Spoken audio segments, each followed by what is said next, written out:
عبیدہ السلمانی جو حضرت علی رضی اللہ تعالیٰ عنہ کے شاگرد ہیں، ان کا بیان ہے کہ مسلمان عورتیں سروں کے اوپر سے چادریں اس طرح اوڑھا کرتی تھیں کہ آنکھوں کے سوا کچھ ظاہر نہ ہوتا تھا، اور وہ بھی اس لیے کہ راستہ دیکھ سکیں، یعنی اپنے آپ کو اس طرح لپیٹ کے چلتی تھی۔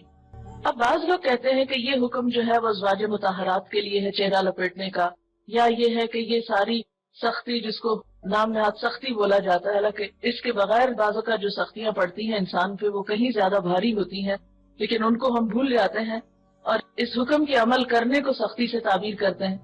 تو اس میں بعض اوقات یہ کہا جاتا ہے کہ یہ ازواج مطہرات کے لیے، اور بعض ائمہ کی رائے دی جاتی ہے کہ امام ابو حنیفہ کے نزدیک چہرے کا پردہ نہیں ہے۔ ایک بات یاد رکھیے کہ جتنے بھی ائمہ کرام ہیں وہ سارے کے سارے اس بات پر ضرور متفق ہیں کہ جہاں فتنے کا ڈر ہو وہاں چہرہ ڈھانپنا لازم ہے،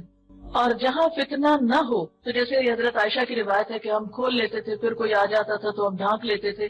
کہ مثلاً آپ اگر گاڑی میں بیٹھے ہوئے ہیں تو رخصت اور ہوگی، اگر آپ سڑک پہ چل رہے ہیں، بھیڑ میں سے نکل رہے ہیں تو معاملہ اور ہوگا۔ تو ٹائم ٹو ٹائم اس میں کمی بیشی تھوڑی بہت ہو سکتی ہے، لیکن یہ نہیں کہ کسی امام نے واضح یہ کہا ہو کہ نہیں ہے ہی نہیں، یہ نہیں کہا گیا۔ یعنی جتنے بھی یہ جو 4 ائمہ ہیں ان میں سے اگر امام ابو حنیفہ نے یہ کہا ہے تو انہوں نے بھی یہ کہا ہے کہ جہاں فتنہ نہ ہو، جہاں خرابی کا اندیشہ نہ ہو، جہاں عورت اپنے آپ کو محفوظ سمجھے، لیکن جہاں فتنہ ہو اور جہاں مشکلات ہوں وہاں پر کسی نے بھی یہ نہیں کہا کہ وہ اپنے آپ کو کھولے۔